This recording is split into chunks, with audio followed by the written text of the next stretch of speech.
자, 지난 이틀간 저의 이제 친한 형인 유튜버 호진월드 채널에 한의학 관련 영상으로 믿고 먹는 한약, 대머리가 된 아이들, 다이어트 한약, 정말 살이 빠질까? 이런 영상 2개가 올라왔었는데 지금은 이 채널에서 이 영상을 볼 수 없습니다. 왜냐면 삭제했거든요. 원래 계획대로라면은 정말 한의학이 병을 고칠 수 있을까? 라는 제목으로 영상을 하나 더 올리려고 했대요. 3부작을 기획한 거죠. 근데 그 계획을 취소하고 지난 영상 2개까지 삭제했어요. 왜냐? 한의사들이 좌표를 찍었는지 단체로 몰려가지고 악플을 달고 비추천 테러를 하고 그거까진 괜찮았대요. 그거까진 괜찮은데 낮잠을 자다가 발신자 표시 제한으로 전화를 받았는데 전화 받아보니까 사람 풀어서 너 하나쯤 죽이는 거 일도 아니다 이런 식으로 살해 협박을 하더래요.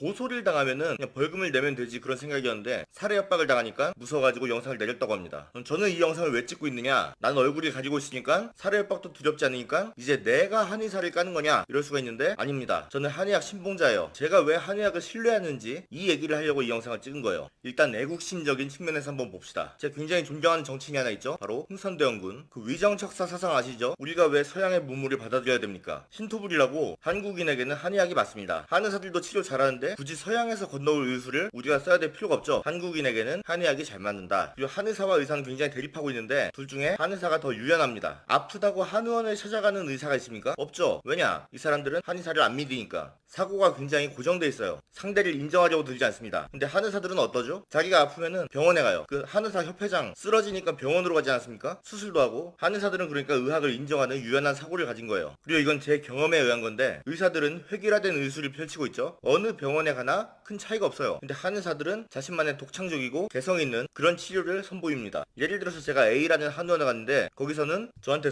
소양인이라면서 소양인이 피해야 될 것들을 많이 알려줬어요. 그러다가 B라는 한의원에 갔는데 여기선 저한테 태음인이래. 그러면서 태음인이 피해야 될 거를 알려주더라고요. 그러니까 저라는 사람은 똑같이 있는데 A 한의원과 B 한의원은 각각의 개성있고 독창적인 의술로 저에게 다양한 치료를 해주는 거죠. 그리고 제가 즐겨보는 책들에서도 그런 한의학에 대한 효능들이 굉장히 많이 나와 있어요. 침이나 뜸으로 죽어가는 사람도 살려내는 그런 효능을 기록한 책들이 많습니다. 참고로 저는 무협지를 굉장히 많이 봐요. 그리고 한의학은 우리의 생활 습관 자체를 바꿔줘요. 한약을 지어 먹을 때 이런 말을 합니다. 술, 담배, 커피, 탄산음료, 돼지고기, 닭고기, 기름진 음식, 밀가루 다 피하세요. 우리가 만약에 한의원에 가지 않았다면 어떻게 됐을까요? 지금 언급한 것들이 건강에 좋지 않다는 생각을 못했을 거잖아요. 한의원에 간 덕분에 알았습니다. 밀가루 음식은 몸에 안 좋구나. 기름진 음식은 몸에 안 좋구나. 술, 담배는 몸에 안 좋구나. 그리고 한의학의 바이블인 동의보감에 적혀있는 내용들을 보면은 현대의학에서 도저히 따라하지도 못하는 비책들이 담겨있어요. 제가 몇 개 한번 읽어보겠습니다. 부부가 서로 사랑하게 하는 처방. 원앙새 국을 먹거나 뻐꾸기 머리뼈를 차고 다니면 된다. 물에 빠져 죽은 사람 살리는 처방. 목매 죽은 사람 살리는 처방. 아침에 목매 죽은 사람은 저녁에 살릴 수 있어도 저녁에 목매 죽은 사람은 아침에 살릴 수 없다. 딸 아들 가려나눈 방법. 월경 끝나고 1일, 3일, 5일, 7일, 9일 홀수날 수태하면 아들을 낳는다. 아들 낳는 방법. 남편의 오줌에 담궈둔 계란을 먹으면 아들. 좌로 누워 수태하면 아들. 여자를 남자로 바꾸는 방법도 있네요. 원숭이가 말을 하게 하려면 수은을 먹이면 된다. 악몽을 예방하는 법. 호랑이 해골로 만든 베개를 베고 잔다. 목에 박힌 가시 제거법. 동쪽으로 흐르는 물 어쩌고 저쩌고 하면서 무당이 외우는 주문을 외우라고 한다. 매 맞을 때 덜 아프게 해주는 처방. 이건 금강불개인가요? 현대의학에선 개념조차 없는 치료법이죠. 아무튼 저는 이러한 점 때문에 한의사들을 굉장히 신뢰하고 아프면 항상 한의원에 갑니다. 이런 훌륭한 한의사들을 비방하니까 저렇게 살해 협박도 당하는 거예요. 당해도 싸지. 그리고 한의사들이 아무 생각 없이 살해 협박을 하겠습니까? 저들에게는 죽은 사람을 살려내는 비책이 있기 때문에 사람을 죽이고 다시 살려내면은 살인죄로 처벌받지 않죠. 아무튼 한의사분들 존경합니다. 최고.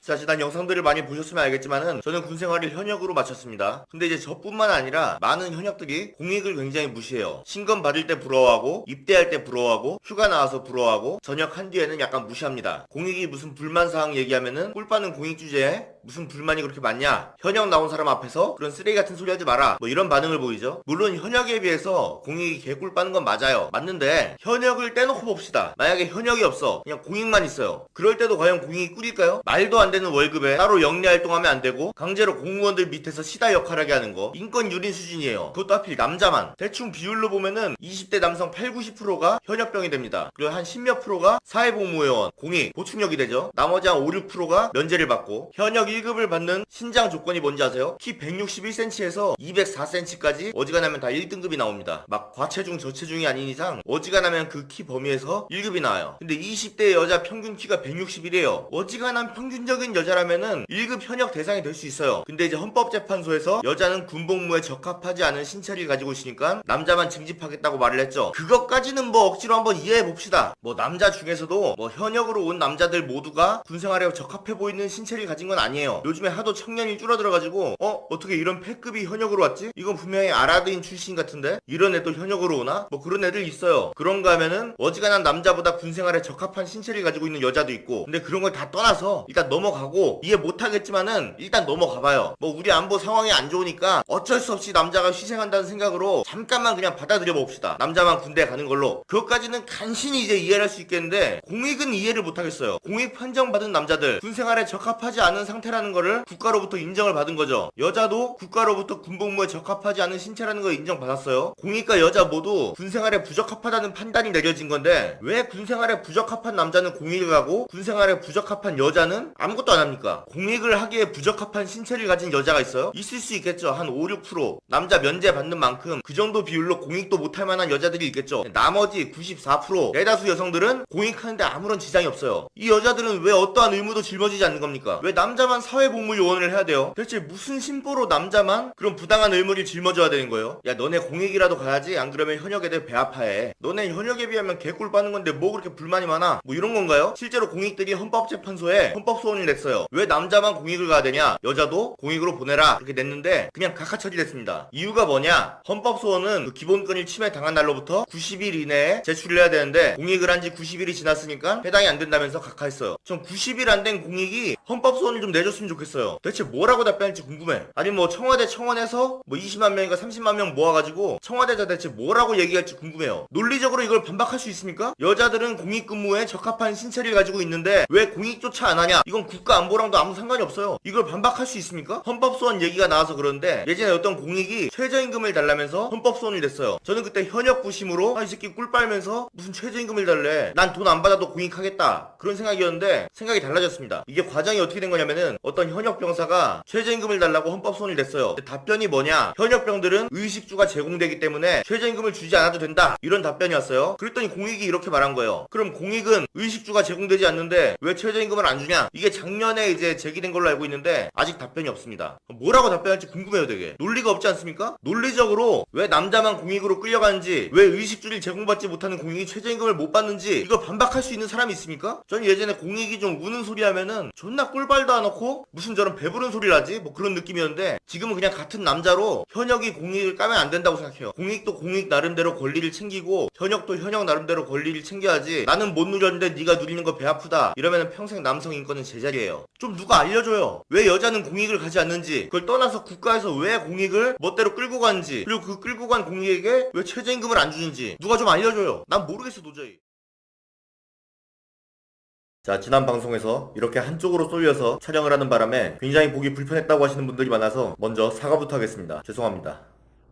자, 중심을 다시 되찾고 오늘 얘기를 해보려고 합니다. 위키트리에 이런 제목의 기사가 올라왔어요. 가격 거품 심하다는 평가받는 음식 9개. 그 위키트리 페이지 관리자가 가격이 너무 비싸 화가 나네요, 뭐 이런 말까지 덧붙였어요. 과연 어떤 음식을 말하는지 한번 봅시다. 먼저 보쌈 족발. 회식 자리에서 선호받는다고 해요. 그러면서 회식 자리에서 선호한다는 건 개인이 사 먹기 어렵다는 뜻이라는 요상한 말을 하죠. 그 다음에 치킨. 썸네일에도 치킨 얘기가 나왔는데 오늘은 치킨 위주로 얘기를 할 거예요. 세 번째, 피자. 한 판에 3만원이 넘는다면서 거품이 심한 음식이래요. 네 번째, 예전엔 떡볶이 500원에 사 먹을 수 있었는데 요즘엔 프리미엄 떡볶이들이 많아서 거품이래요. 커피 한 잔에 4,000원이 넘는 게 너무 충격적이래요. 여섯 번째, 조각 케이크 한 조각에 10,000원이 넘는 게 있다는 게 너무 충격적이래요. 일곱 번째, 소곱창. 돼지곱창보다 너무 비싸서 충격이래요. 여덟 번째, 탕수육. 돼지고기를 튀겨서 소스를 부었을 뿐인데 2, 3만원 한다는 게 이상하대요. 마지막으로 계란말이. 집에서 쉽게 만들 수 있는데 호프집 같은 데서 10,000원에 판다니까 너무 거품이 심하대요. 자, 그러니까 여기서 말하고 싶은 게 뭐냐, 원가 얘기예요. 닭 한 마리 출하가가 4,000원 정도 하는데 어떻게 치킨이 2만원에 가깝냐, 돼지고기 뭐 얼마나 한다고 그거 튀기고 소스 부었다고 2, 3만원 하냐, 계란 뭐 얼마나 한다고 계란말이가 그렇게 비싸냐, 원가가 얼만데. 뭐 하나하나 다시 얘기를 해봅시다. 족발보쌈, 그냥 돼지고기만 삶았는데 뭐가 이렇게 비싸냐, 그러지 말고 삶을 때 들어가는 뭐 재료들 있잖아요, 한약재라던가. 그런 가격은 생각을 안 하나? 그리고 족발보쌈 시켰는데 족발이랑 보쌈 달랑 이것만 오는 경우가 있어요. 이것저것 많이 오지. 어지간한 음식 중에서 가장 밑반찬이 많은 메뉴인데 이걸 그냥 단순하게 돼지고기 값만 생각하면은 말이 안 되죠. 치킨은 나중에 얘기하고, 피자. 미국에서는 저렴한 음식에 속하는데 우리나라 피자는 3만원이 넘는다면서 너무 비싸대요. 근데 피자가 3만원이 넘는 것만 있습니까? 뭐 피자스쿨, 피자마루, 오구 쌀피자 뭐 이런 데서 5천원짜리 피자도 있죠. 저는 90년대에 동네 이름 없는 피자집에서 한 판에 만 얼마 주고 먹었어요. 그냥 콤비네이션 피자를. 토핑도 지금에 비해서 되게 부실해. 화폐 가치도 지금 만원이랑 그때 만원이랑 완전 차원이 다르죠. 근데 지금은 그보다 훨씬 더 나은 피자를 5천원대에 먹을 수 있어요. 미국 갔다 와본 사람이나 미국인들은 같은 도미노 피자라도 미국 피자가 훨씬 맛이 없다면서 한국 피자가 맛있다고 하는데, 정작 안 먹어본 사람들이 한국 피자 너무 창렬이다, 미국 도미노는 저렇게 싼데 왜 한국 도미노는 이렇게 비싸냐, 우리가 호구냐, 뭐 그런 말 하죠. 토핑 생각하면 그렇게 비싸다는 생각도 안 들고 통신사나 신용카드 할인 많이 되죠. 자기가 싼 거 먹고 싶으면 먹을 수 있는데 굳이 왜 비싼 메뉴 보면서 저런 메뉴가 있으니까 피자가 비싸다 뭐 이런 얘기를 하는지 모르겠어요. 같은 맥락에서 떡볶이, 지금은 뭐 1인분에 2,500원 3,000원 그런 떡볶이 없습니까? 있죠. 근데 뭐 15,000원 2만원짜리 떡볶이가 왜 팔리냐, 맛이 다르니까. 케이크도 한 조각에 만원 넘는 게 있으면은 한 판에 만원이 안 되는 것도 있어요. 지가 싼 거 먹으면 되잖아. 아니 뭐 선택지가 없는 것도 아니고 가격대가 굉장히 다양하지 않습니까? 비싼 게 부담되면 그냥 싼 거 먹으면 되고, 아 난 싼 거 싫다, 비싸도 맛있는 거 먹고 싶다, 그러면 그냥 비싼 거 먹으면 되잖아요. 이게 어렵나? 한 조각에 6,000원 넘고 7,000원 넘고 뭐 만원 넘는 조각 케이크 먹어보면은 옛날에 먹었던 뭐 한 판에 만원 2만원짜리 케이크랑 맛이 완전 달라요. 난 그 돈 주고 먹을 가치가 있다고 생각해서 먹어요 그걸. 이걸 먹기 부담스러운 사람은 싼 거 먹으면 되잖아. 같은 말 계속 반복하게 되네. 소곱창, 돼지곱창과 달리 비싸서 부담스럽대요. 아니 그럼 돼지곱창 먹어, 뭐 이런 얘기를 하는 사람들이 있어요. 외국에선 뭐 삼겹살 같은 거 잘 안 먹고 곱창 같은 것도 잘 안 먹는데 한국에서만 유독 비싸게 팔린다. 이건 뭐 수요와 공급 개념도 모르는 거죠. 외국에서 싼 게 뭔 상관이에요. 우리나라 사람들이 곱창이랑 삼겹살을 좋아한다는데. 지금 이 가격에 팔아도 잘 팔리는데 굳이 가격을 낮출 이유가 있습니까, 판매자들이? 그리고 계속 불티나게 팔리는데 공급량이 당연히 부족할 수밖에 없고, 그러면 가격이 올라갈 수밖에 없죠. 다시 말하지만 소곱창이 부담스러우면 그냥 돼지곱창 먹어요. 물론 그 둘의 맛이 달라서 비교하기 어렵다고 할 수도 있는데, 그렇다면 애초에 비교 대상이 아닌 그 둘을 가격으로 비교하는 위키트리가 이상한 거죠. 자, 탕수육, 그냥 돼지고기를 튀겨서 소스와 같이 내놨을 뿐인데 왜 2, 3만원 한지 모르겠다. 탕수육이야말로 거품이 진짜 없는 음식 아닌가요? 요즘에 뭐 탕수육 별도로 시킨 사람이 얼마나 있는지 모르겠는데, 보통 배달시킬 때 무슨 A세트 짜장 하나 짬뽕 하나 탕수육 하나 이렇게 해가지고 한 15,000원 하잖아요. 옛날엔 정말 탕수육 아빠 월급 받고 그럴 때야 사 먹을 수 있었는데 오히려 지금이 더 부담 없이 먹는 것 같아요. 물론 세트 메뉴는 양이 작긴 하지만은 그렇게 많이 들어가는 음식도 아니고, 이건 애초에 거품이 하나도 없다고 생각해요 저는. 계란말이, 술집에서 안주로 너무 비싸다는데 술집에서 뭐 싼 게 있습니까 그러면? 왜 하필 계란말이만 거품이라고 하지? 술집 안주는 원래 다 거품인데. 황도 샐러드, 과일 샐러드 이런 건 거품 아니에요? 자, 그러면 이제 치킨 얘기를 한번 해봅시다. 치킨이 비싸다는 얘기 많이 하죠. 닭이 4,000원인데 왜 치킨이 2만원이냐, 찜닭이 훨씬 푸짐하다, 삼계탕이 훨씬 더 해자다. 그럼 그걸 먹으면 되잖아요. 아니 찜닭이랑 삼계탕이 훨씬 더 해자면 그걸 먹으면 되지 왜 치킨을 먹어요? 이해가 안 되네. 자, 뭐 치킨 가격이 정해지는 과정, 뭐 생닭이 절단되고 손질되고 뭐 염지하고 튀김옷 입히고 기름에 튀기고 치킨무랑 뭐 박스도 들어가고 배달도 해야 되죠. 매장 임대료랑 전기요금, 수도요금 뭐 그런 것도 들어가고. 닭 가격은 그 중에서 아주 일부예요. 물론 주재료긴 한데 닭값이 치킨 전체 가격을 좌지우지할 만큼 그렇게 중요한 게 아니에요. 닭값이 1,000원이 떨어졌어요. 근데 치킨값은 2,000원 오를 수도 있어. 왜냐면 다른 게 오를 수 있기 때문에. 근데 이런 식으로 원가 분석하는 것 자체가 의미가 없어요. 이런 원가충들에게 하고 싶은 말, 꼬우면 니들이 만들어 먹어라. 왜 안 만들어 먹어요? 만들어 먹지 않는 이유 보면은 치킨 튀길 때 막 기름 튀고 기름 나중에 처리하기도 복잡하고 뜨겁고 덥고, 그렇게 만들어도 밖에서 파는 맛이 안 나고, 그러니까 그런 수고로움을 다른 사람이 대신 해주는 거잖아요. 그런 수고비는 왜 생각을 안 합니까? 뭐 과도한 프랜차이즈 비용 뭐 그러는데 그건 다 사장이 선택한 길이에요. 자기가 그냥 단독으로 치킨집을 차릴 능력이 안 되니까. 그럼 또 이렇게 말할 수 있겠죠? 아니 그 정도 능력도 없으면서 자영업을 하니까 다 망하는 거 아니냐. 그러면 더 좋은 해결책이 있어요. 그렇게 말하는 당신이 치킨집을 차리면 돼. 치킨집뿐만 아니라 여기 지금 거품 심하다고 나오는 음식들, 이걸 창업하면 돼요. 생닭 뭐 4, 5천원 밖에 안 하는데 치킨값이 18,000원이다. 4배가 넘게 남네. 그럼 네가 해요. 그러면 다른 치킨집 사장처럼 뭐 본사에 돈 내고 배달앱 회사에 돈 내고 그러지 말고 그냥 네가 알아서 소스 개발하고 네가 알아서 홍보하고 네가 차리면 되겠네. 떡볶이 그거 그냥 소스에 떡 넣고 오뎅 넣고 그랬을 뿐인데 15,000원이다. 네가 소스 개발해가지고 네가 차리면 돼요. 족발보쌈 돼지고기 그냥 삶아서 놨을 뿐인데 어떻게 3만원이 넘어가냐.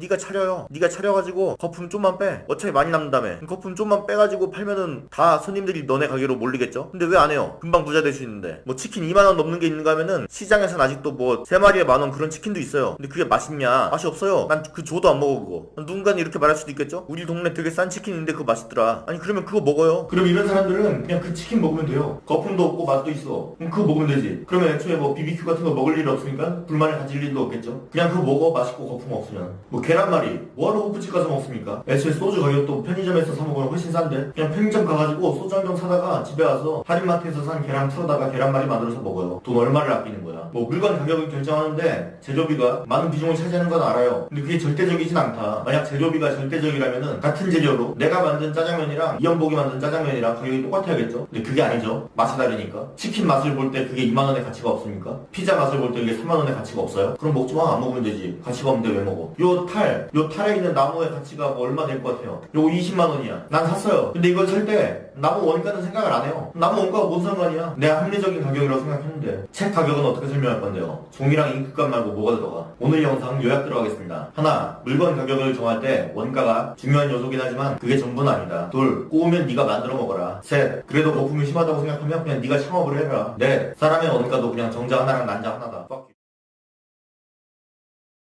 자, 지난밤에 올렸던 영상 댓글이 아주 혼란스럽습니다. 문재인 대통령을 너무 폄훼한 거 아니냐, 문재인 대통령 싫어하냐, 결국에 여기도 그냥 우파 유튜버였네, 일배충이냐, 퇴, 뭐 그런 댓글들이 많이 달렸어요. 그래서 오늘은 밸런스를 좀 맞춰보겠습니다. 보수 성향을 가진 제가 보는 문재인 대통령의 장점, 뭐 이렇게 비꼬는 그런 거 말고요. 예를 들어서 최저임금을 급격하게 올려서 망할 만한 자영업자들을 일찌감치 퇴출시켰다, 뭐 이런 거는 사실 비꼬는 거죠. 뭐 부동산 정책 덕분에 친일 구구만화가 윤서인 작가의 집값을 올려서 을 벌게 해줬다, 뭐 이런 것도 사실 비꼬는 거고요. 이런 비꼬는 거 말고 진짜 칭찬할 만한 거, 뭐 누구 감옥 보내고 뭐 그런 거 말고요. 모두가 공감할 수 있는 그런 잘한 점. 일단 제가 생각하는 첫째, 잘생겼어요. 뭐 박근혜는 성별이 다르니까 직접 비교하기 뭐한데 이명박이랑 비교하면 얼굴이 훨씬 잘생겼습니다. 이명박은 좀 말라서 수트 같은 거 입으면 좀 잘 어울리고 그런데 와꾸는 좀 딸리죠. 문재인은 솔직히 봐서 그 나이 치고 되게 잘생겼어요. 뭐 싫어하는 사람은 저게 뭐가 잘생겼냐, 역겹다 뭐 그런 사람도 있는데 제가 볼 때는 잘생겼어요. 그리고 보통 사람들이 다 잘생겼다고 하고 뭐 다른 나라 외국 정상들이랑 같이 사진 찍어도 꿀리는 거 없어 보입니다. 큰 장점이에요. 둘째,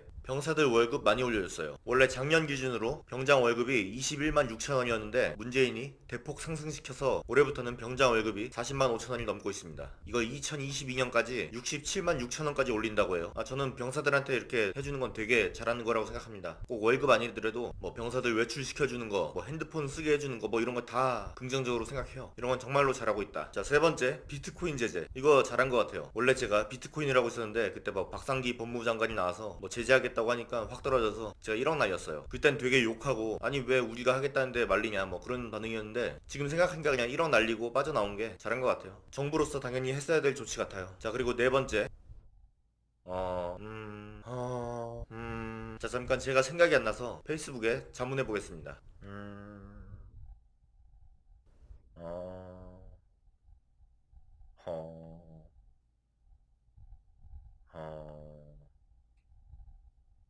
어, 뭐 제가 말한 세 가지 말고는 딱히 다른 댓글이 없네요. 잠깐만 더 생각해 보겠습니다.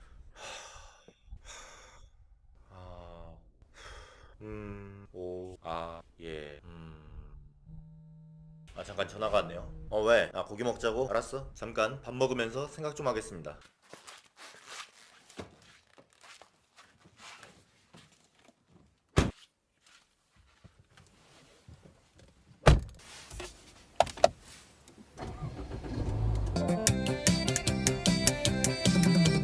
어쨌든 저쨌든 모두 다 신나게 춤을 추고 있네요.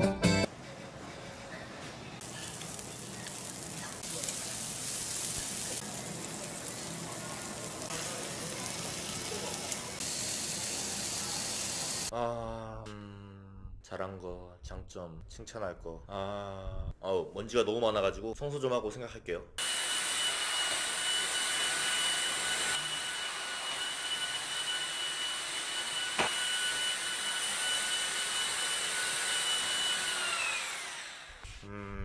잘한 거, 문재인 대통령이 잘한 거, 문재인 대통령이 잘한 거. 잠깐 설거지 좀 하고 와서 생각하겠습니다.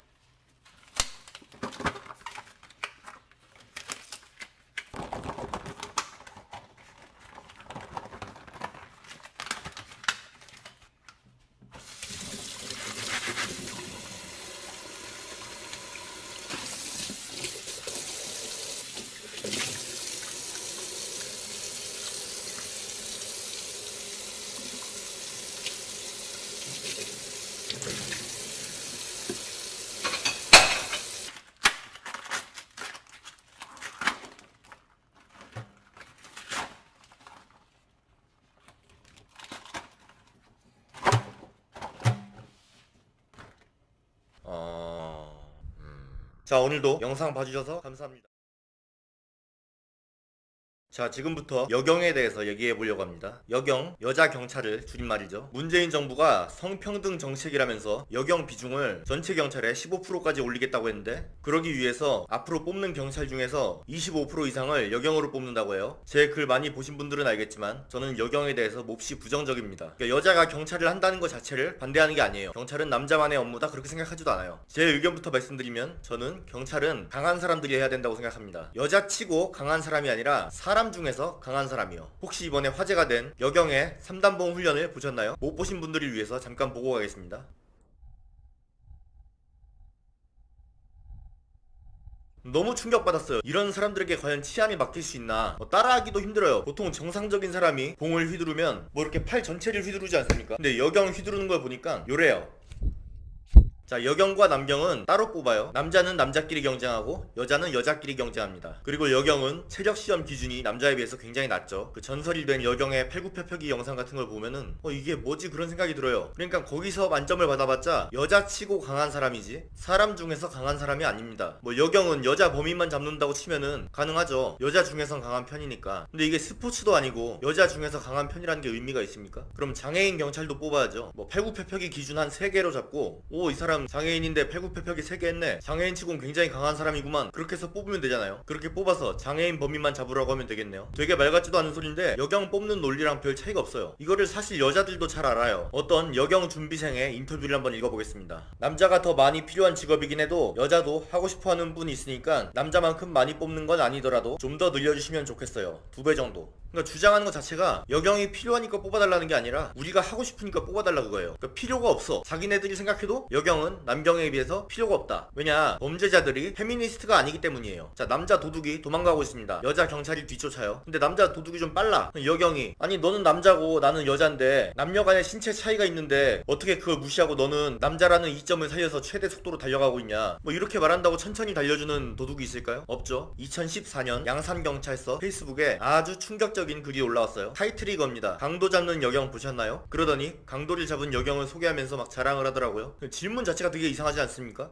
경찰이 강도를 잡는 건 아주 당연한 일인데 그걸 되게 놀라운 일인 듯 말하고 있어요. 노래하는 여가수 보셨나요? 요리하는 여자 요리사 보셨나요? 연기하는 여배우 보셨나요? 이거랑 똑같은 질문이지 않습니까? 근데 이런 병신 같은 질문을 하는 사람이 세상에 있을까요? 자, 근데 여기서 이게 끝이 아닙니다. 여기까지도 상당히 병신 같은데 사실 저는 여기서 충격을 받았습니다. 아니 어떻게 여경이 강도를 잡았지? 여경이 어떻게 강도를 잡아? 뭐 그런 생각이었어요. 그래서 굉장히 강한 여경이 아닐까 하고 찾아봤는데 우락부락한 여경도 아니었어요. 그냥 의문이 들어서 사건을 좀 더 찾아봤습니다. 그랬더니 이런 내용이었어요. 여경이 남자 경찰과 함께 점심 식사를 하고 있었대요. 근데 무전에서 근처에 강도가 발생했다는 내용이 들려온 거예요. 밥을 먹던 두 사람은 식사를 멈추고 강도를 추적하기 시작했습니다. 운전은 당연히 남자 경찰이었고요. 결국에 두 사람은 범인을 발견했어요. 범인을 발견한 남자 경찰은 운전대를 꺾어서 유턴을 하고 바로 범인을 덮쳤습니다. 그때 여경은 뭐 했냐? 뒤에서 기다리다가 다른 경찰들 5명 오니까 거기에 합류해서 갔어요. 자, 운전한 사람 남자 경찰, 범인 발견하고 유턴한 사람 남자 경찰, 범인 제압한 사람 남자 경찰. 뉴스에는 여자 경찰이 강도 잡았다. Fuck you. 아니 뭐 같은 차에 둘이 타고 있었으니까 여경이 범인을 발견했을 수도 있죠. 경희님 저거 범인인 것 같아요. 어떡해 뭐 이랬을 수도 있죠. 근데 어떻게 그걸 여경이 범인을 잡았다고 합니까? 서포 소라카가 적 정글이 미드에 보인 걸 핑 한 번 찍었다고 게임 캐리했다고 하는 거랑 뭐가 다릅니까? 전에 무슨 택배기사인 척 접근해서 지명 수배범 잡았다는 여경 자기 기지로 해냈다 뭐 이런 식으로 인터뷰까지 했는데 사실 그 현장에 있지도 않았던 조작 사건이었죠. 또 이런 뉴스도 있어요. 거구에 강도를 잡은 여경. 뭐 제목 보니까 여자 경찰도 쓸만하네 이런 생각을 하는데 글을 읽어보니까 남자 경찰이 범인의 팔을 제압하는 동안 여경이 총으로 엄호를 하고 있었다. 이 내용인데 뉴스에는 남자 경찰 얘기는 하나도 안 나오고 여자 경찰이 강도를 잡았다 이렇게 나오죠. 그 밖에 뭐 추운 사람한테 옷 벗어준 여경, 뭐 SNS 좋아요 많이 받은 여경, 뭐 이런 사람들 특진하고 놀라운 게 남자 경찰은 살인범을 잡아도 별로 이슈가 안 돼요. 근데 여자 경찰은 옷만 벗어줘도 대서특필된다는 거. 얼마 전에 예능에서 이런 얘기도 나왔죠. 울릉도에는 여경이 없다고 합니다. 왜? 야간에 1인 근무를 서야 되는 일이 있는데 여경이 혼자 근무를 서면 위험하니까. 근데 이게 사실 여경만의 문제가 아닙니다. 인권위에서 환경미화원 시험을 볼 때 남녀가 같은 기준의 세력평가를 받는 거는 불평등하다는 의견을 제시했습니다. 근데 환경미화원은 무거운 쓰레기를 들 일이 많죠. 뭐 여자가 들면 쓰레기가 가벼워집니까? 그 여자가 못 드는 무게의 쓰레기는 남자가 들 거 아니에요. 근데 또 월급은 같을 거 아니야. 여자 소방관도 마찬가지죠. 지금까지 순직한 소방관이 400명 정도 되는데 그 중에 불 끄다 죽은 여자 소방관은 단 한 명도 없어요. 화재 진압하다 죽은 소방관은 모두 남자밖에 없습니다. 여자 중에서 순직한 소방관은 누가 있냐? 정식 소방관은 아니고 의용 소방대원인데 행사장에 가다가 교통사고 당했어요. 그래서 죽어서 순직. 그리고 최근에 버려진 개 잡으려고 출동한 소방관들, 남자 소방관은 개 잡으러 가고 대기하고 있던 여자 소방관들이 트럭에 치여서 죽었죠. 여태까지 여자 소방관이 순직한 사례가 이게 답니다. 불 끄다 죽은 사람이 없어요. 무거운 장비를 짊어지고 고층 건물을 계단으로 올라가는 훈련 받는 사람들 보면은 다 남자밖에 없어요. 여자는 뭐하고 있냐? 호루라기 불고 있습니다. 같은 소방관인데 여자는 구급, 치료 뭐 그쪽이고 남자는 빡센 거, 몸으로 하는 거 이런 걸 시켜요. 아니 소방관 주 업무가 불 끄는 건데 여자 소방관은 불을 안 끄면 이게 소방 조무사지 이게 소방관입니까? 여자 소방관들이 소방 도구가 무거워서 힘들대요. 아니 그럼 지가 힘을 길러야지. 힘이 안 되면 소방관을 하지 말던가. 뭐 불이 페미니스트라서 여자 소방관 앞에 서면 살살 타오르고 덜 뜨겁게 타오르고 그럽니까? 여자 소방관이 안에 위급한 사람이 있어가지고 구출해야 되는데 여자 소방관이 들려고 하면 그 사람 몸무게가 줄어들어요? 군인도 마찬가지죠. 이런 분야에서 남녀 체력 기준을 다르게 뽑는 게 도저히 이해가 안 돼요. 계속 강조하지만 이런 안전에 관한 분야는 강한 사람을 뽑아야지 왜 여자 치고 강한 사람도 뽑습니까? 여군, 여경, 여자 소방관, 문재인 정부가 비중 계속 올리려고 하죠. 이렇게 많아지면은 저 직업들이 꿈꾸는 여자들에게는 이득이 될 수 있어요. 근데 피해는 누가 본다? 전 국민이 봅니다. 같은 여자라고 옹호하는 사람도 그 피해자가 될 수 있어요. 아니 어떤 여자가 강도를 당했어요. 근데 때마침 경찰이 지나가는 거야. 근데 하필 여경이었어요. 불행하게도 강도가 페미니스트가 아니었습니다. 여경이라고 봐주지 않고 무자비하게 때렸어요. 여경도 이제 반격을 시작했죠. 여성 가산점이 붙은 산단봉으로 무자비하게 때렸죠. 당연히 딜이 안 들어가고 원래 피해자인 여자와 여경 모두 강도에 당했습니다. 그러니까 결국에 이런 안전 분야에서 여자가 많아지면 여자들도 손해예요. 자, 오늘 영상 한 줄 요약 들어갑니다. 페미니스트 대통령의 여성 배려로 쉽게 여경이 될 수 있지만 범인들은 결코 여성이라는 이유로 배려해주지 않습니다. 자, 지금부터 여러분들이 기대하시던 탈을 벗어보는 시간을 갖겠습니다.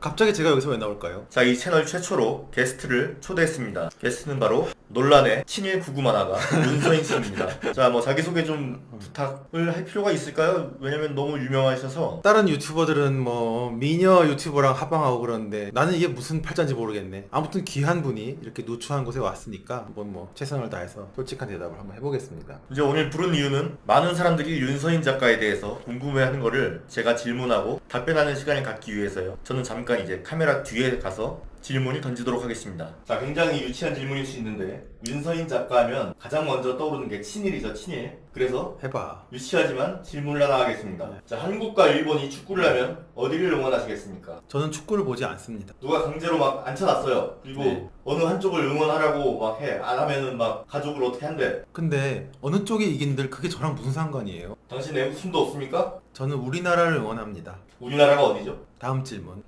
현재 주로 후쿠오카에 거주하고 있는 것으로 알고 있는데 한국과 일본 사이에 전쟁이 난다면 어떻게 하시겠습니까? 한국과 일본 전쟁이 나지 않습니다. 왜요? 싸워서 뭐 서로 이득될 게 없잖아요. 우리 지금 위안부 할머니 문제도 해결이 안 되고 지금 저기 뭐야 일본 자꾸 뭐 우길 승천기가 뭐 어쩌고저쩌고 하고 한국에 지금 도요타 차를 타고 다니는 사람도 많아요. 그게 미친놈 같아. 그렇죠? 제가 봐도 좀 그랬어요. 국가 일본의 전쟁은 저기 이현세 선생님의 남벌에서 그런 데나 나오는. 약간 도망가는 것 같기도 하고. 네. 독도는 어느 나라 땅입니까? 독도. 질문 수준이 진짜. 그럼 일왕과 천황 중 어떤 호칭이 더 맞습니까? 당연히 천황이 맞습니다. 오, 이거는 되게 왜냐하면 뭔가, 저는 진보 만화가잖아요. 그러니까 당연히 스승님께서 사용하셨던 천황이라는 호칭을 사용하는 것이 맞죠. 이걸 이렇게. 자, 국내 야구 갤러리에서 갤러리 주인, 갤주라는 호칭으로 불리고 있습니다. 혹시 야겔 개념글에서 자신의 글을 본 적 있습니까? 저는 야겔에 들어가 본 적이 없습니다. 제가 링크를 주는데 왜 안 들어가 보죠? 뭐 그거에서 한 페이지 보고 나온 적은 있는데 그게 뭔지 개념글이 뭔지 유념글이 뭔지 그런 건 제가 알 수 없죠. 그런 거 좀 하지 마. 거기 보면 막 아들 사진도 막 이상하게 합성해가지고 막 괴물같이 만들어 놓고 막 그래? 한남충으로 막 만들어 놓고 서양 잘생긴 꼬마애들랑 비교하고 그러던데 어떻게 생각하십니까? 뭐 그렇게 해서 재밌게 놀면 뭐 그걸로 된 거 아니겠어요. 제 눈앞에서 안 하던 것도 아닌데 뭔 상관이야. 그래서 제가 기분 나쁘라고 맨날 링크 보내주는 거예요, 사실. 잘 누르지도 않아요. 야구 갤러리에서 갤주가 한 명만 있는 게 아니에요. 갤주.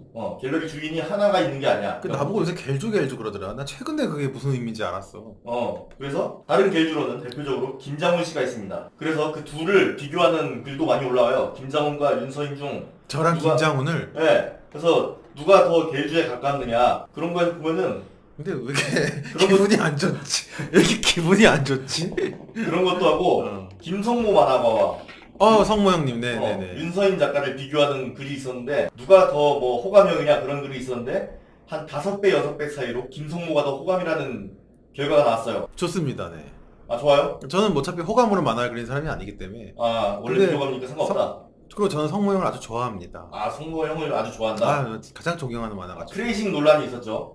예, 뭐 최근에. 네. 근데 본인도 트레이싱 논란이 하나 있죠. 그 자꾸 조이라이트에서 이상한 근데 너무 그림을 못 그려서 논란이 안 된다. 그러니까 김성모는 뭐 좀 비슷하게라도 그리니까 딱 슬램덩크다 알아봤는데 윤서인은 이게 과연 트레이싱을 한 그림인가 싶어서 못 알아봤어요 사람들이. 어떻게 생각합니까? 반성하고 있습니까? 그 만화가들은 좀 해요. 뭘 합니까? 뭐 이렇게 뭐 자료 찾고 하다 보면 이렇게 트레이싱도 하고. 장돌이는 안 하잖아요. 그 모르죠. 그거 어떻게 장담합니까? 장돌이 다 봤어요. 아니 다 안 봤는데 뭐 아무튼 저는 그림을 못 그려요. 그러니까 그림 실력을 갖고 저를 까면은 전 데미지가 없습니다.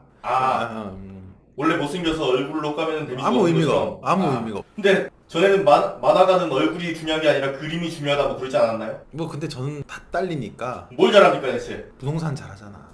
부동산?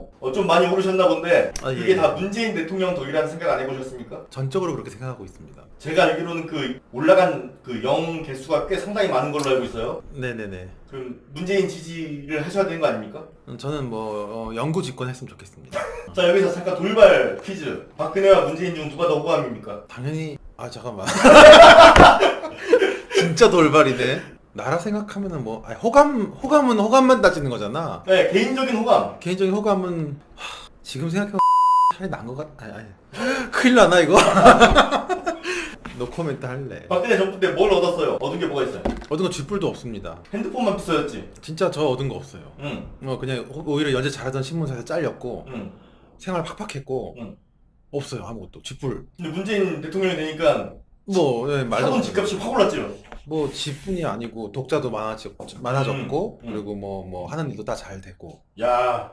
유튜브도 잘 되고 장기 집권하길 바랍니다. 아, 예. 좋은 의견 감사합니다. 네. 자, 문재인과 아베 중 누가 더 호감입니까? 저는 아베 호감입니다. 왜요? 그냥 뭐 그런 대통령이 우리나라에 하나 있었으면 좋겠어요. 아베는 대통령이 아니잖아요. 뭐 따져 대통령이든 수상이든. 좀 수상한데? 장도리와 본인 중 누가 더 나은 시사 만화가입니까? 당연히 장돌이죠. 이건 뭐 겸손한 건가요? 아니요, 이제 이렇게 생각해요. 전 실제로 장도리 형을 만나기도 했어요. 같이 술도 마신 적도 있어요. 이거 아무도 몰라 이거. 시사 만화가로서의 능력, 컷 구성하는 이런 스킬은 넘사벽입니다. 누가 더 높다는 거죠? 당연히 장돌이죠. 제가 감히 따라갈 수도 없죠. 저도 보는데. 근데 내용은 아무래도 내가 좀 난 것 같아. 장도리를 열심히 보면 인생이 힘들어져요. 너는 피해자가 돼. 근데 이제 좀 조이라이트를 열심히 보면 좀 남 탓도 안 하고 자기 인생을 좀 열심히 살게 되지 않을까. 그래서 그런 면에서는 내 만화 그래도 좀 낫지 않나 그런 생각을 하고 있습니다. 자, 창씨 개명을 한다면 일본식 이름 뭘로 짓겠습니까? 윤 내봐야지 그거 하자 그냥. 그 유도한 거 아니야?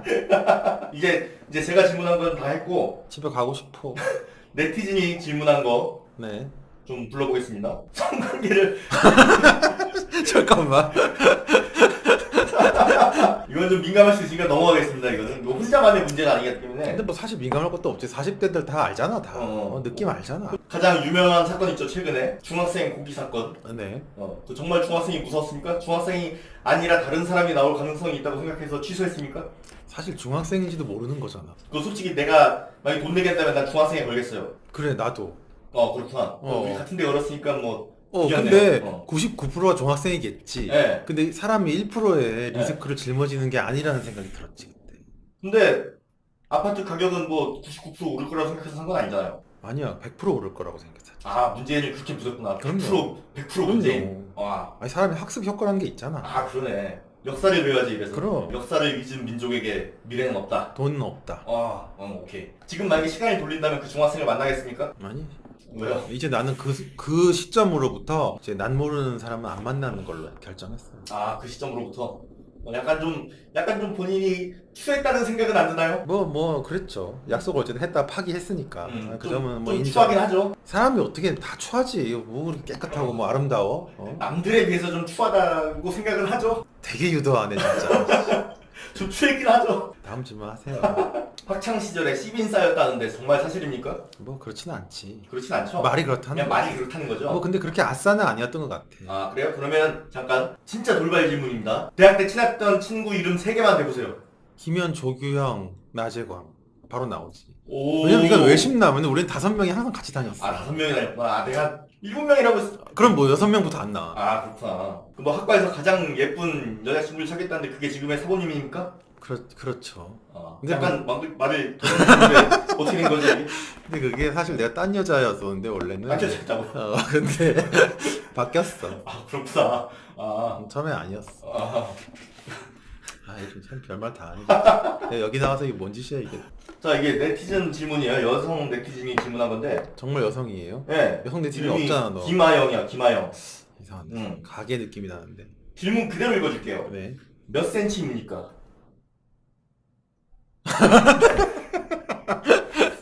돌겠네 진짜. 유사시 기준이에요? 평소 기준이에요? 지금 이 네티즌이 말한 건 키 얘긴데. 저 175예요. 175? 아 자꾸 그 인터넷에 168이니까 뭐 160인가로 돼 있더라고. 네. 그건 본인의 머리가 커서 비율이 똥망이라서 그런 거 아닙니까? 아 그냥 자대고 한번 잴까 그냥 학마 그냥. 네, 근데 키가 중요한 게 아닌 것 같아요. 그래? 결국에 중요한 거는 남들이 어떻게 보이느냐. 뭐 아무튼 뭐 됐어. 네. 외모 얘기는 좀 하지 말자.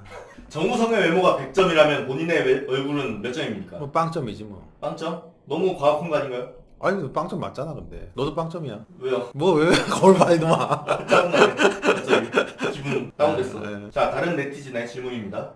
다시 태어나면 지금의 와이프와 다시 결혼하겠는가? 물론입니다. 오, 바로 대답이 나오네요. 그럼요. 아, 불만족스러운 게 전혀 없습니까? 왜냐면 다시 안 태어나기 때문이죠. 아, 그렇구나. 이건 굉장히 민감한 질문일 수 있어요. 네. 본인에게 민감한 게 아니라 네. 여기서 등장하는 사람에 대한 굉장히 민감한 질문일 수 있습니다. 떡밥을 깔어. 만화 작가 중에서 네. 꽤 인기가 있으신 분이 있어요. 네네. 근데 그분과 음. 윤서인 작가가 친분이 있다는 그런 약간 뭐 사진 같은 게 이렇게 퍼졌는데 네. 그분에게 윤서인 작가와 친분이 있냐고 묻자 되게 이렇게 애매모호하게 대답을 했어요. 진땀을 흘렸구만. 왜냐면 윤서인이랑 친하다고 하면은 안 되지. 사과문으로 쓸 걸로 안 써지니까 그 인기가 한순간에 나락으로 이제 떨어지니까. 진짜야? 그 이미 정도야? 그 정도가 된 사람이 있었죠, 업체가. 뭐 더러. 예. 네, 예술을 3번 부정한 베드로처럼 뭔가 아리까리하게 대답을 했어요. 횡설수설 했을 거야. 네, 뭐 이해해. 친분이 있다 없다라고 정확히 말은 안 했는데 뭔가 이렇게 거리감 있는 호칭, 예를 들어서 뭐 윤서인 씨, 이렇게 원래 윤서인 형이라고 부르던 사람 같은데 윤서인 씨 그런 식으로 이렇게 말하면서 애매하게 이렇게 거리를 뒀어요. 그런 걸 보면은 어떤 생각을 합니까? 뭐 다 이해하죠. 다 이해하죠? 뭐 이 바닥 다 아는데. 아이고 고생 많구나. 그런 질문이 뭐 그렇게 해야지 뭐 별 수 있겠어 뭐 이 생각 듭니다. 그냥 차라리 시원하게 저 모릅니다 모를라요 해도 괜찮은데 뭔가 양심의 죄책감 같은 게 있어서 저러나 싶기도 하고 그래요. 이해합니다. 그 본인 이미지가 너무 안 좋아서 그렇다는 생각은 안 합니까? 저는 뭐 나쁜 사람들한테 이미지가 안 좋은 게 정상이라고 생각합니다. 아, 나쁜 사람들한테 이미지가 안 좋은 게 본인은 좋은 사람인데 나도 뭐 그렇게 좋지는 않지. 그렇게 좋진 않죠, 솔직히. 어쨌든 예. 진실을 말하는 사람인데 진실을 말해요? 그렇지. 근데 거짓을 믿는 사람들한테는 그게 나쁜 놈인 거지. 나는 진실이다. 그럼요. 내 말 뭐 가끔 틀리긴 해도 대체로 진실이야 다 맞아. 저도 가끔 제 페이스북이나 페이지나 유튜브에 좀 뭔가 이렇게 뭐 팔로워도 많고 유명한 사람들이 댓글을 달면은 고맙기보다는 좀 미안하고 불안해요. 그 사람이 나한테 댓글을 단 걸로 인해서 뭔가 불이익을 피해를 당하지. 받지 않을까. 아니 나랑 어울리는 게 안 쪽팔린가 그런 생각이 들 때가 있어요. 근데 난 그때마다 내가 죄책감이 들더라고. 그치. 난 왜 그렇게 착하게 살지 못했나. 하지만 다시 돌아가도 그렇게 살 거라는 거. 어쨌든 간에 우리는 진실에 미양하고 있습니다. 어쨌든 그러니까 둘이 이러고 앉았지 뭐. 참 끼리끼리 논다는 거 아니야? 진짜. 나도 미모의 유튜버랑 놀고 싶다. 지금 생각하는 가장 미녀 유튜버는 누굽니까? 딱 떠오르는 사람은 아름답게 하는 20대 초반 이런 여자애들은 별로 안 떠오르고 요새 내가 눈여겨보는 사람은 이 가전제품 같은 거 리뷰하는 전파주부라고 있어요. 약간 지금 이름을 돌려서 말한 거죠? 뭐 대충 그런 이름이야 아무튼. 네. 직접 말하면 또 굉장히 누가 될 수 있으니까. 혹시 누가 될까봐. 그분이 뭘 윤선 씨에 대해서 얘기한 것도 아니고 그냥 그쵸. 본인이 내가 좋다는데 호감이 있다고만 말해도 좆될 수 있으니까. 설마 그거 하고 좋겠까? 그렇게 문외일까 세상이. 근데 뭐 아무튼 간에 뭐 이렇게 내가 볼 때 누군가를 조직이 참 좋아요. 네네. 예를 들어서 두부 회사 마음에 안 드는 데가 있다. 광고를 그냥 마치 의뢰받은 것처럼 올리고 논란 되고 기사 뜨면은 슬그머니 삭제하고 피드백 없이 그렇게 하면은 거기 윤서희한테 광고 맡겼대 그러면서 이미지 줬대고 그냥. 그렇게까지 하지 말자. 너무 광고 다 끊기겠는데 이거. 어차피 끊겨 있긴 한데 네. 그래도 너무 가슴이 아프네요. 네. 또 뭐 네. 인스타나 뭐 페북 스타 중에서는 누가 제일 예쁘다고 생각합니까? 그건 뭐 많죠. 인스타는 진짜 예쁜 여자들 많은 것 같아. 누구 한 명만 딱. 진짜 얘기해도 되나? 예. 사실 상관없지 뭐. 예. 근데 저는 뭐 옷도만 봅니다. 옷도맘. 네. 아 이거는 뭐 취향의 문제가 아니라고 생각합니다. 아, 취향의 문제가 아니네요. 이거. 네, 뭐. 네. 자, 질문 다 했나요? 페이스북 네. 글을 쓰면 네.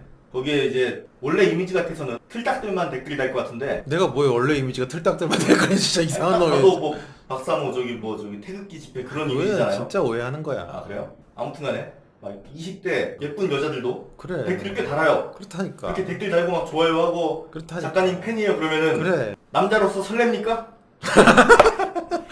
그 정도의 설렐 나이는 아니지. 아 그래요? 그럼. 한 번도 그런 망상을 한 적이 없습니까? 그 저기 그렇죠. 은교같이 작가님 그러면서 막 젊은 여자들이 자고 있고 막.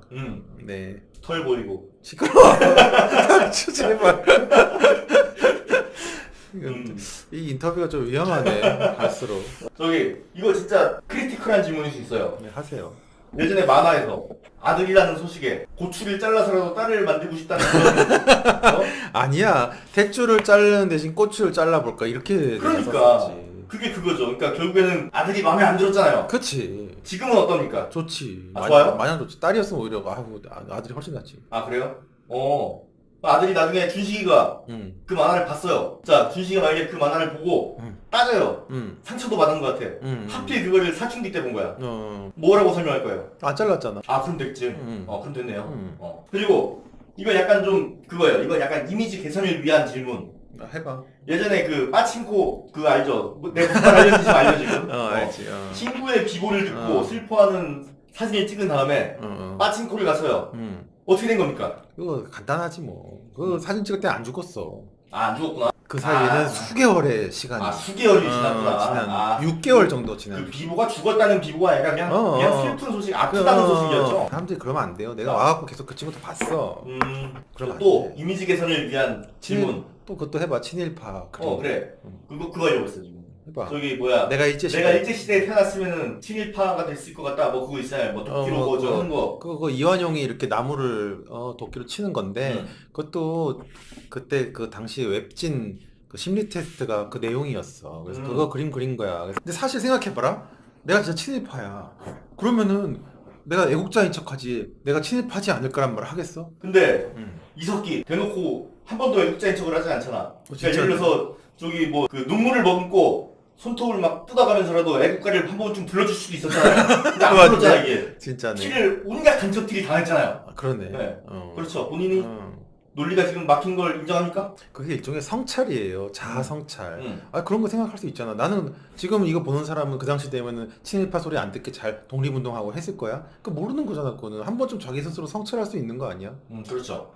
그거를 말도 못해? 친일파가 되지 않았을까? 오히려 그런 거를 성찰하는 사람일수록 더 조심한다는 의미도 내포되어 있는 거 아니야? 그럼 실제 질문. 일제시대에 살았으면 어떤 삶을 살았을 겁니까? 뭐 열심히 만화 그리고 하다 보면은 나란 일도 받아 하고 그러다 보면 뭐 나도 친일파 됐겠지 뭐. 그렇죠. 나도 그랬을 것 같아. 벗어날 수 없어. 그냥 어디 가서 뭐 데모하고 뭐 한복 입고 다니는 거 아니면은 웬만하면 난 다 친일파 소리를 들었을 거라고 봐 그때. 최소한 저는 독립운동은 안 했을 것 같아요. 왜냐면은 용기가 없어서 그거는 대단한 사람들이 하는 거다. 그래. 그게 정말 효과가 있고 없고를 떠나서 솔직히 뭐 독립운동보다 뭐 리틀보이나 뭐 그게 더 세긴 하지만은 대단하긴 하죠. 정신적으로. 그건 인정하죠? 인정 안 합니까? 네, 상당 부분 인정합니다. 아 맞다. 이거 정말 중요한 질문. 네네. 그 뭐 야겔에 이런 글이 있어요. 네. 그 윤서인 작가가 사실 한국인이 아니라 네. 짱깨다. 뭐 몽골 사람이다. 뭐 그런 것도 있고. 대만으로. 대만인가요? 대만. 뭐 어쨌든 간에 뭐 되게 구체적이에요. 이놈이 일본을 좋아하는 이유는 화교. 대만 출신 화교기 때문에 네. 대만 일본 좋아해서 이 사람이 이런 거다라는 설이 있더라고. 네. 그리고 뭐 와이프가 일본인이다. 뭐 그런 소리도 그것도 있어요. 많이 들었죠. 네. 네. 토종 한국인입니까? 다 미친 것 같아요. 토종 한국인이요? 네, 그러니까 그냥 그런 걸 믿지 마세요. 그런 거는 다 구라야. 인터넷 자료 막 들고 와갖고 나한테 뭐 저거 다 구라지 뭐. 나무 위키 뭐 이런 거. 자, 마지막으로 문재인 대통령에게 하고 싶은 영상 편집. 아유, 대통령님 집값 올려주셔서 감사합니다. 앞으로도 부동산 정책만큼은 지금처럼 강력하게 추진해 주시기를 부탁을 드리겠습니다.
자, 지금까지 1분 동안 역겨운 자유행위를 봐주시느라 대단히 수고 많으셨습니다. 자, 방금 말한 대로 방금 영상은 그냥 자위행위일 뿐이에요. 뭐 외모와 상관없이 당신은 소중한 사람이다. 당신은 사랑받기 위해 태어난 사람. 아무 의미 없는 말이죠. 물론 소중한 사람일 수도 있습니다. 저 자신에게 저는 소중하겠죠. 그리고 분명 우리 엄마 아빠한테도 소중한 아들이겠죠. 아닌가? 근데 나랑 부모님한테만 소중한 사람이면 뭐해? 좀 대중적으로 소중해져야죠. 사람을 처음 봤을 때 사실은 외모밖에 볼 게 없습니다. 성격 그런 거는 어떤 자리에서 어떤 관계로 만났느냐에 따라서 자기 성격을 숨길 수가 있어요. 근데 외모는 그냥 그대로입니다. 그냥 보이는 그대로예요. 어떻게 보면 가장 정직한 지표입니다. 딱 봤는데 별로 안 소중해, 생긴 게. 그럼 안 소중한 거예요. 자, 인트로 보셨으면 알겠지만은 오늘 영상의 주제는 탈코르셋입니다. 탈코르셋의 정확한 정의는 초고도 비만의 뚱뚱한 여성이나 못생긴 여자들이 어떻게든 예뻐 보이려고 이것저것 해보다가 결국에 실패하고 나서 나는 원래 못생겼던 게 아니라 여성이 아름다워야 된다는 억압에서 벗어났기 때문에 못생겨진 거다 라고 자위하기 위해서 만든 단어입니다. 뭐 어원은 이런 거죠. 코르셋은 여성 몸매를 보정하기 위한 속옷인데 굉장히 갑갑하겠죠. 이걸 벗어나겠다는 겁니다. 그래서 탈코르셋, 요 탈이 아니라 벗어난다는 의미의 탈입니다. 자, 그럼 탈코르셋을 하면 어떤 변화가 생기느냐. 일단 긴 머리를 자릅니다. 자르고 화장을 하지 않습니다. 네일아트 같은 것도 안 하고요. 뭐 위생 코르셋이라고 해서 씻지도 않는 여자도 있습니다. 뭐 이것저것 많이 먹고요. 옷도 그냥 수수하게 치마 안 입고. 꼭 이렇게 겉으로 보이는 변화 말고도 내면적인 변화도 있어요. 여자는 뭐뭐 해야 돼 라는 그런 억압에서 벗어난다는 의미로도 쓰입니다. 자, 그런데 참 놀라운 점이 있습니다. 탈코르셋을 하려면 제일 먼저 뭘 해야 될까요? 바로 코르셋을 입어야 됩니다. 입지도 않은 코르셋을 벗을 순 없겠죠. 근데 놀랍게도 지금 탈코르셋 선언을 한 사람들을 잘 살펴보면 코르셋을 입었던 흔적조차 없어요. 그러니까 나는 원래 이렇게 예뻤는데 예뻐지기 위해서 어떠한 노력을 해왔고 그 노력들이 힘들었다. 그래서 벗어 던졌다. 이런 과정이 있어야 되는데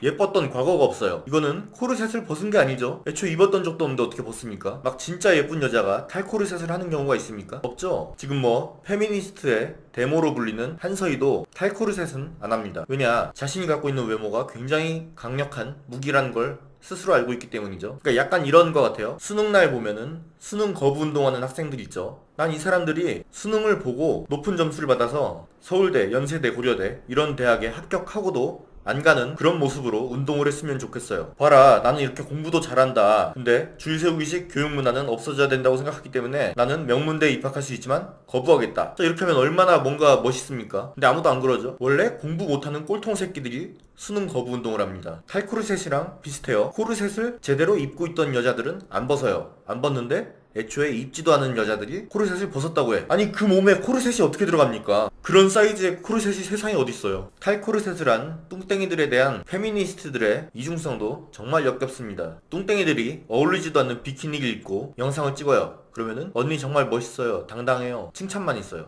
근데 정말 멋있고 당당한 피트니스 모델이 무대에 올라서 막 자세 취하고 그러면 더럽다, 성상품하다, 뭐 그런 댓글 달려요. 진짜 더러운 몸매가 뭔지를 모르나? 알면서 저러는 게 더 나쁜 거 아닌가? 개같은 년들. 필사적으로 노력해서 뭐 식단 관리하고 운동하고 그렇게 몸 만든 여자들이 몸 보여주면은 뭐 성상품 아니 뭐냐 하면서 실컷 처먹고 운동 안 하고 게으른 돼지년들이 비키니 입으면은 당당하대. 미친 거 아니야 진짜?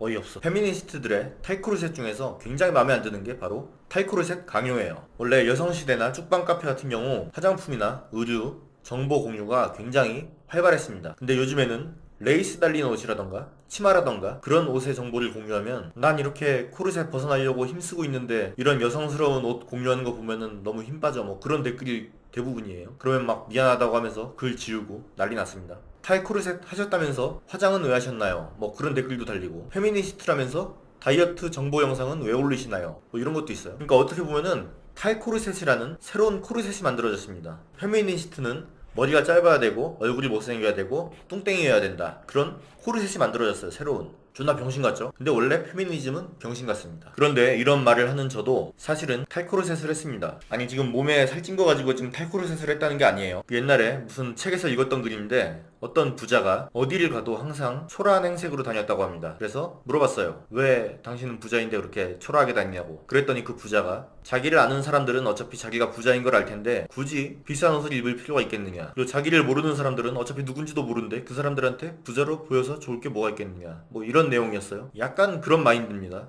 지금 굉장히 족같이 자른 이 머리, 자르고 나서 거울을 안 봤었는데 어제 영상 보니까 화가 나왔어요. 이 개같은 미용사 족같이도 잘라놨구나. 아니면 그냥 짧게 잘라놓으니까 내 족같은 두상이 드러난 걸 수도 있겠죠. 전 머리를 자를 때 그냥 이렇게 말합니다. 깔끔하게 잘라주세요. 그리고 가급적이면 짧게 자릅니다. 왜냐면 미용실 여러 번 왔다 갔다 하기가 귀찮으니까. 여름에는 항상 기능성 반팔, 추리닝 반바지, 슬리퍼, 여기서 벗어난 복장이 없습니다. 동네에서만 해당되는 게 아니라 강남을 가도 마찬가지고 지방으로 내려가도 마찬가지고 해외를 가서도 마찬가지예요. 날씨가 더울 때는 전 세계 어딜 가든 그 복장으로 다닙니다. 그리고 봄, 가을에는 추리닝 긴 바지에 후드티, 겨울에 여기서 패딩이 추가되는 게 전부예요. 그러니까 복장에서 신경 쓰고 입어본 적이 없습니다. 심지어 결혼식도 그냥 후드티에 청바지 입고 갑니다. 밖에 나갈 때도 잘 안 씻고 나가요. 그냥. 어떻게 이렇게 됐냐, 남의 시선을 크게 신경 쓰지 않습니다. 뭐 이런 마인드예요. 내가 길 가다가 누군가 나를 봤다, 근데 뭔가 초라하고 지저분하고 못생겨 보여. 그럼 뭐 어떡할 거예요? 근데 나를 때릴 거야, 뭐 욕을 할 거야? 뭐 인터넷에 사진을 올리면은 욕을 하겠죠? 근데 길 가던 사람이 그럴 일은 거의 없잖아요. 뭐 내가 잘 씻고 잘 꾸미고 그렇게 나가면은 뭐 지나가는 여자가 나한테 한번 줄 거야 말 거야? 아니잖아요. 어차피 나한테 득도 되지 않고 실도 되지 않을 거면은 굳이 뭐 남한테 잘 보여줄 필요가 있나, 그런 생각이 들어요. 근데 이렇게 남의 시선을 신경 쓰지 않으려면 전제 조건이 하나 있어요. 남에게 아무것도 바라서는 안 됩니다. 그러니까 난 남에게 바라는 게 없으니까 좆대로 다니는 거예요 그냥.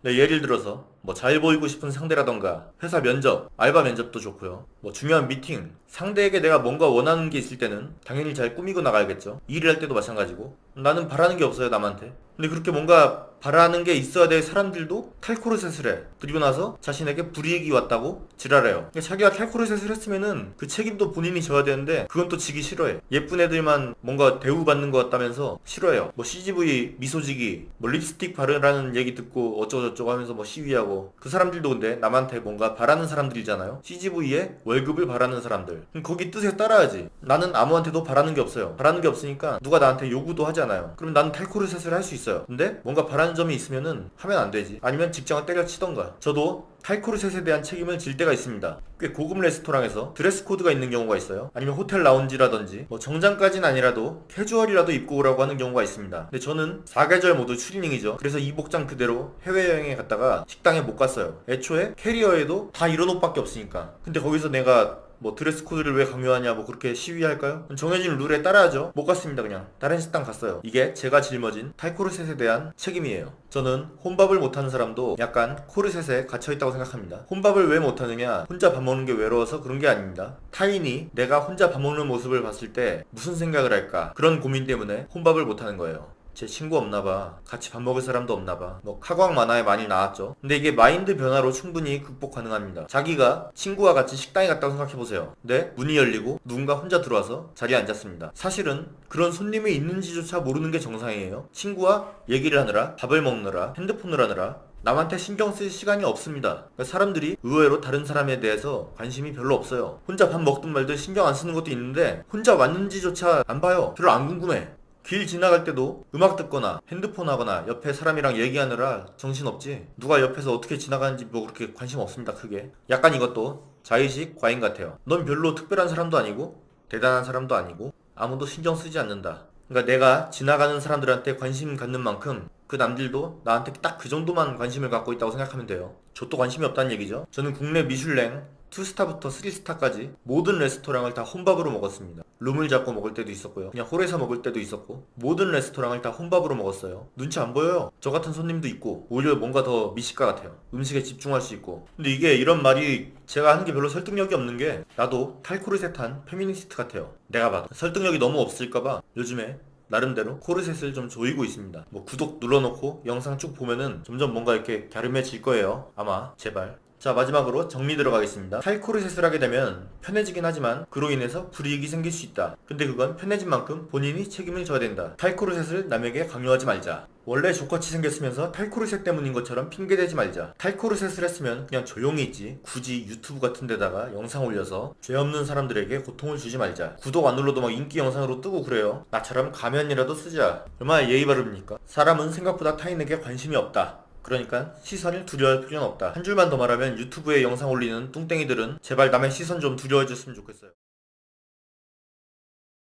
자, 지금 유튜브에서 가장 핫한 채널 2주간 쉬다 영상을 올려도 인기 급상승 동영상 5손가락 안에 드는 그런 핫한 채널 제 얘기예요. 근데 이 핫한 채널이 굉장히 욕을 먹고 있는 점이 있죠. 바로 윤서인입니다. 커뮤니티 같은 데 가보면은 저랑 정치 성향이 반대인 커뮤니티에서도 볼만하다고 얘기를 하는 경우가 있어요. 근데 거기에 가장 먼저 달리는 댓글이 유튜브 걔 윤서인 따까리임, 윤서인 꼬봉임, 윤서인 친구임 뭐 이런 댓글이에요. 그러면은 잘 보고 있다는 사람도 아 그래 몰랐네 취소해야겠다. 일명 윤서인 묻었다고 표현을 하죠. 구독자가 낮을 때 보수 성향을 가진 유튜버라면은 윤서인을 거론하고 윤서인과 친분을 과시하는 게 도움이 될 수는 있어요. 근데 지금 저 같은 경우에는 윤서인이 묻어버리면은 굉장히 독이 될 수가 있죠. 물론 윤서인 팬들은 그렇게 생각을 안 하겠지만은 윤서인이 묻어서 좆되는 경우가 상당히 많았어요. 뭐 핸드폰 액세서리 파는 업체 사장이 윤서인한테 뭐 화이팅 그렇게 댓글 달았다가 회사 차원에서 사과문을 쓰기도 했고 또 그 회사의 행사를 진행했다는 이유로 어떤 여성 유튜버는 사과 방송을 올리기도 했었죠. 윤서인과 친분이 있던 어떤 만화가는 친하냐는 질문에 마치 예수를 3번 부정하는 베드로처럼 친한데 친하지 않다고 말해도 신뢰고 아무 관계가 없는데 친하지 않다고 말해도 신뢰라면서 약간 말을 뱅뱅 돌리기도 하고 이번 시간에 정확히 저와 윤서인이 어떤 관계고 어떤 인연인지 말씀드리려고 해요. 저번에 뭐 네이버 웹툰 마루마루 그런 얘기를 들어보면 알겠지만은 저는 만화 보는 걸 굉장히 좋아합니다. 그때 이제 옛날에 즐겨 찾던 사이트가 야후 웹툰 세상이에요. 지금 꽤 이름이 있는 작가들이 야후에서 연재하는 일이 굉장히 많았어요. 저는 거기서 이제 이말년, 기안84, 뭐 양영순, 비타민 이런 사람들 만화를 많이 보러 갔었는데 그 중에 윤서인 만화가 있었어요. 조이라이드. 그때는 그 만화에 정치 성향 같은 게 전혀 없었습니다. 일본기는 좀 있었어요. 그리고 그땐 저도 정치 성향이 전혀 없었어요. 그때 당시에 이제 뭐 싸이월드에 썼던 글들 보면은 뭐 나경원 짜장면 먹는 사진 보면서 쇼하지 말라 뭐 그런 글도 올리기도 했고 근데 또 이명박은 또 좋아해. 이거 얘기하려고 싸이월드 가서 다이어리 좀 뒤져봤는데 페미니스트는 그때도 싫어했더라고요. 뭐 여당, 야당, 한나라당, 민주당 그런 개념도 전혀 없던 시절이라서 나도 정치 성향이 없고 윤서인 만화에도 정치 성향이 없었는데 싫었어요. 왜냐면 그때 저는 전교조 교사한테 반일 감정을 세뇌받았고 Fucking USA 같은 반미 노래 같은 거 따라 부르고 있을 때니까. 그리고 정치 성향이 없던 시절에도 윤서인은 네티즌들한테 굉장히 욕을 많이 먹었어요. 친일 때문에. 또 약간 좀 찌질한 거 뭐 빵가루 테러 사건이라던가 뭐 친구의 비보를 듣고 빠찡코에 갔다던가 뭐 숙녀시대, 떡방아, 뭐 여배우 성희롱 그런 거에 대해서는 별 생각이 없었습니다. 나는 그보다 더 심한 색트립도 많이 치는데. 그리고 그때 당시 네티즌들이 과연 윤서인에 비해서 그렇게 고결한 성품을 지녔냐 그건 또 아니라고 생각해가지고 그냥 친일 성향이 마음에 안 들어서 비호감이었어요. 그 야후에서 연재하던 조이라이드 시절에는 만화를 보긴 봤지만은 저한테 비호감이었어요. 그리고 이제 저한테 정치 성향이 생겼을 때쯤에 윤서인도 시사 웹툰을 그리기 시작했어요. 그리고 나서 욕을 더 먹기 시작했죠. 옛날엔 그냥 친일 성향으로 까였다면은 지금은 이제 좌파들한테 까이기 시작하니까. 근데 저도 같은 보수 성향이라지만은 그 예전에 야후 연재 시절보다 윤서인을 더 싫어했어요. 같은 보수지만 쪽팔린다. 윤적윤도 상당히 많고. 근데 제 친구가 윤서인과 굉장히 친하게 지내는 겁니다. 밥도 같이 먹는 것 같고 페이스북에서 댓글도 주고받고 완전히 형동생 하는 사이가 됐더라고요. 그래가지고 저는 제가 싫어하는 그 윤서인과 제 친구를 떼어놓기 위해서 친구한테 거의 매일같이 윤서인 까는 글에 링크를 보냈어요. 이거 보라고. 윤서인 존나 병신 같지 않냐고. 윤적윤 지린다고. 너도 어울리지 말라고. 카톡으로 이제 계속 보내는데 친구는 뭐 딱히 답변을 안 하고 그냥 히읗히읗하고 웃던가 아니면 그냥 일십하거나 그랬어요. 그렇게 계속 보내다 보니까 친구가 어느 날 갑자기 말을 하더라고요. 나 윤서인이랑 친하고 부정적으로 생각 안 하니까 이런 링크 보내지 않았으면 좋겠어. 그 말을 듣고 나서 약간 윤서인에 대한 시각이 달라졌어요. 왜냐면 저는 그 친구에 대해서 굉장히 신뢰하고 있기 때문에 아 이 친구가 이렇게 말할 정도면은 윤서인이 그렇게 이상한 사람은 아닐 수도 있겠구나 그렇게 생각을 했어요. 그때까지만 해도 저는 윤서인이라는 사람을 개인적으로 전혀 알지 못했습니다. 그러다가 우연히 비즈니스적인 자리에서 만났어요. 인터넷에서 보던 그 찌질한 이미지랑 실제로 만났을 때랑 완전히 똑같았습니다. 그냥 그대로예요. 생긴 것도 그냥 사진에서 보던 그대로고. 근데 이제 대화를 해보니까 굉장히 젊어요. 생긴 것도 굉장히 동안이지만은 그런 걸 떠나서 말하는 거나 생각하는 게 좀 젊어요. 그래서 윤서인 페이스북에 가보면은 20대 초반 여자애들이 굉장히 댓글 많이 달고 좋아요. 그러다 보니까 제가 이제 21살, 아니 이제 2019년이니까 22살이 됐죠, 올해로. 거의 뭐 아버지 뻘이긴 한데 나이를 떠나서 친구가 됐어요. 만나면 무슨 얘기를 하냐? 정치 얘기는 거의 안 합니다. 뭐 나라가 어떻고 안보가 어떻고 북한이 어떻고 그런 얘기 안 해요. 맛집, 항공, 쇼핑, 부동산, 돈벌이 뭐 그런 얘기 하지 정치 얘기는 거의 안 합니다. 약간 정치 성향이 다를 때도 있어요. 저 같은 경우에는 제발 그 대한애국당 태극기 집회 좀 가지 말라고 말리는데 귀엽고 가죠. 저는 그 박근혜 탄핵 때 민주노총이 주도하는 그 시위도 반대했지만은 지금 뭐 박근혜 석방 시위 그런 것도 반대하는 주의라서 근데 이런 의견이 있지만은 뭐 서로 정치 얘기 그렇게 안 하기 때문에 마찰도 없고 오히려 제 또래 친구보다 말이 잘 통할 때가 많아요. 경험도 많다 보니까. 물론 뭐 공지영이 예전에 유영철을 만나봤는데 실제로 만나보니까 뭐 눈이 예쁘고 날씨가 예쁘고 TV에서 보던 거랑 느낌이 다르더라 뭐 그런 것처럼 실제로 만나봐서 그렇게까지 나쁜 사람이 뭐 어디 있겠냐 그럴 수가 있는데 뭐 그런 걸 다 떠나서 나랑 잘 맞고 이미 친해진 걸 뭐 어떡하겠어요. 대부분의 센 논란들도 친해지고 난 이후에 생긴 건데 윤선 작가님 당신 논란 너무 많아가지고 이쯤에서 손절해야겠습니다. 그건 또 사람이 할 짓이 아니잖아요. 제가 이렇게 대놓고 윤서인과 친하다고 친구라고 말을 하면은 분명히 떨어지는 구독자들이 있을 거예요. 아무리 그래도 윤서인은 좀 아니지 않냐. 근데 정말 죄송한 얘기인데 전 얼굴도 모르고 대화 나눠본 적도 없는 구독자 1000명, 10,000명, 10만 명보다는 윤서인 작가가 더 중요해요. 저는 윤서인 작가의 친구입니다.